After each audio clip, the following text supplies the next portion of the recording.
What is going on, guys? Don checking in. Welcome to MIT, where we bring nursing to you.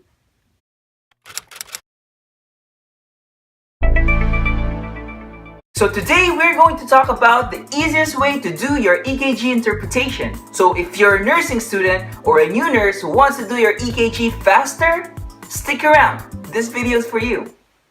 Alright guys, this is the 6-step EKG interpretation.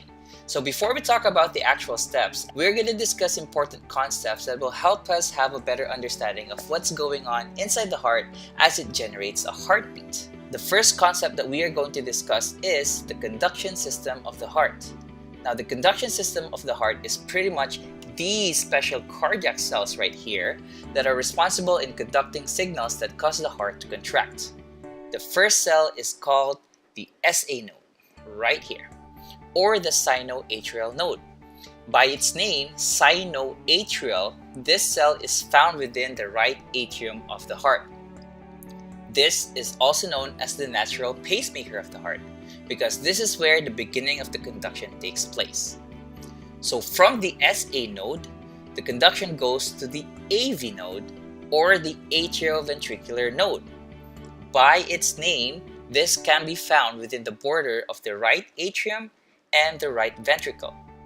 The AV node is also known as the gatekeeper of the heart, and the reason being is that it gets to decide what impulse to let through. So, if the SA node generates a weak impulse or there is a block here somewhere, the AV node will perceive that and will decide not to let the impulse go through, and instead it will conduct its own impulse. So from the AV node, it goes to the single structure right here called the bundle of His, and from the bundle of His, the cells will continue and will bifurcate into two separate cells, one to the left and one to the right, and this will now be called the left and right bundle branches. And from the bundle branches, they will extend within the apex of the heart. They will be called the Purkinje fibers. So again, the conduction system of the heart begins at the SA node, goes to the AV node, next is the bundle of His, the right and the left bundle branches, and then eventually Purkinje fibers. So another concept that we need to discuss will be the inherent rate of these cardiac cells. When you say inherent rates, these are pretty much the heart rate that we generate depending on which cardiac cell sends an impulse. So for example, if the SA node starts it all and it goes all the way to the Purkinje fibers, this will generate a heart rate of 60 to 100 beats per minute. It starts from here, goes all the way to the Purkinje fibers, that will generate a heart rate of 60 to 100 beats per minute. However, for some reason, if the SA node fails or there's a block somewhere here, then the AV node will kick in. It will generate its own impulse. And when this happens, the AV node will generate a heart rate of 40 to 60 beats per minute. And that also includes the bundle of His. The bundle of His also will generate its own impulse, and it's enough to make 40 to 60 beats per minute.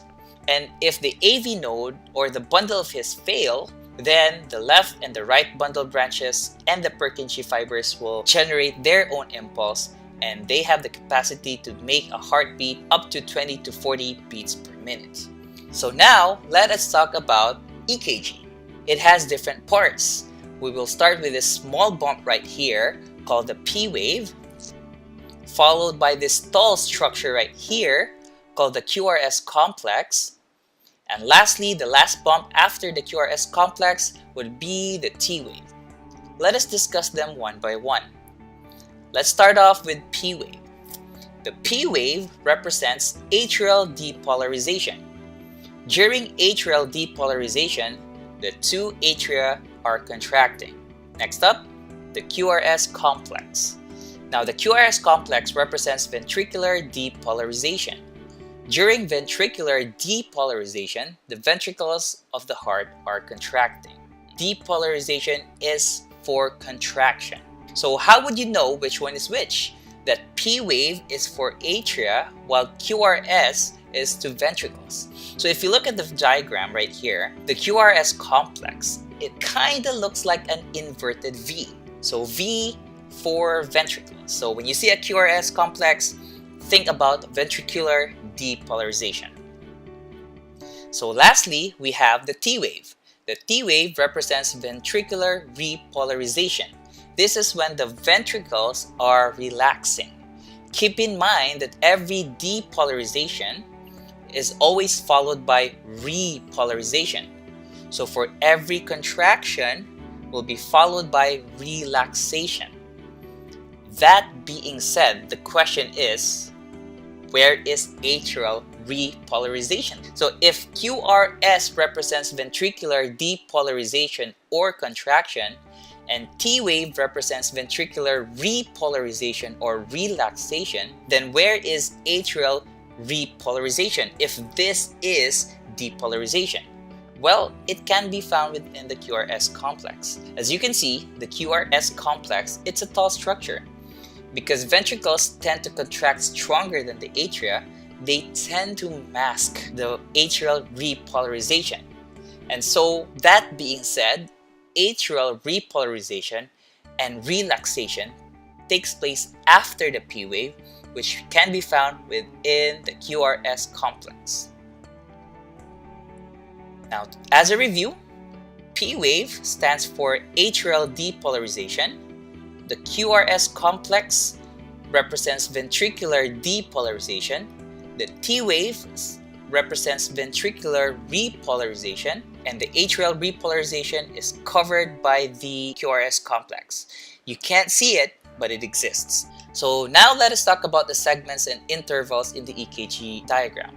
There are a bunch, starting off with the PR interval, the PR segment, the QRS complex, the ST segment, and the QT interval. But to make it easy for you guys, we are just going to talk about the PR interval and the QRS complex. These are all we need to do the EKG interpretation. The other segments, they are important too, but we don't really need them to interpret an EKG faster and more efficient. So this is your typical EKG strip. In an EKG strip, we have a big box. And inside a big box, we have 5 small boxes. Each small boxes is equal to 0.04 seconds. And so if in a big box there are 5 small boxes, that means that one big box is equal to 0.20 seconds. But really, as long as you know that one small box is 0.04 seconds, we're good to go.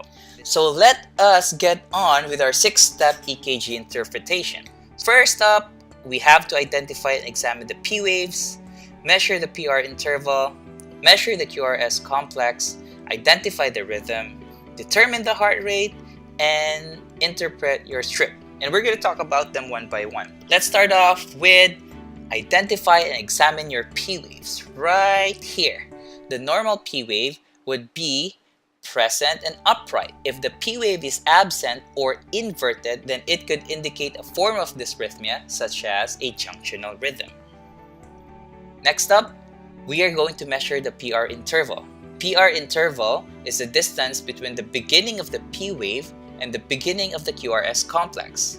What we do is we count the number of small boxes in between and multiply it by 0.04 seconds. Our magic number for the PR interval is 0.12 to 0.20 seconds. Anything more than 0.20 seconds could indicate another dysrhythmia such as heart blocks. Third would be to measure the QRS complex. Just like the PR interval, we are going to measure the small boxes in between the QRS complex. Our magic number is 0.06 to 0.12 seconds. Anything more than 0.12 could indicate a dysrhythmia such as a PVC. Number 4 is we have to identify the rhythm of our strip. It could be regular or irregular. And the way we do this is we measure the distance between R's. R's and R's. Some people use calipers to do this, but really all you need is an index card. Mark your R's and march them with the rest of the R's. If they have the same distance, then your rhythm is regular. Otherwise, they are irregular. Fifth step is when we identify our heart rate. Now, before we calculate our heart rate, it is very important for us to know that our EKG is a 6-second strip. And the way we will know this is when we find these 3 lines right over here. If you see these lines, this means that from the first line up to the third line, that would be your 6-second strip. The reason why this is important is that if it is a 6-second strip, then we can do a technique called the 6-second method. And the way we do this is that we count the number of R's between these 3 lines right here and multiply them by 10. So for this strip, we have 1, 2, 3, 4, 5, 6, and multiply that by 10. That will give us a heart rate of 60 beats per minute. One thing to remember is that this method works best for irregular rhythms. And another tip that I can tell you is that you have to be very careful in using the 6-second method. You always have to verify that the strip that you're reading is indeed a 6-second strip. I know some teachers include strips that appear to be 6-second strips, but they're really not. They don't have these 3 lines right here. And students actually mess up the heart rate because they use the 6-second method. This method only works for 6-second strips, okay? Second method that we can use to calculate the heart rate is the big box method. And the way this works is that we divide 300 by the number of big boxes between 2 R's. Our magic number is 300.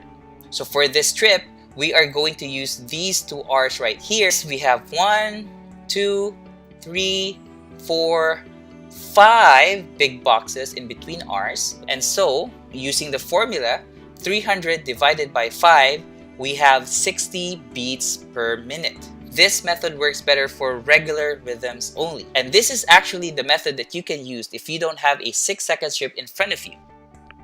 And the final step is interpret your strip. So that is it for today, guys. I hope you find that helpful. And if you haven't already, please hit the like and subscribe button. And let us know in the comment section below if you want us to make videos about dysrhythmia, such as heart blocks or junctional rhythm. And once again, my name is Don, Mint, signing out.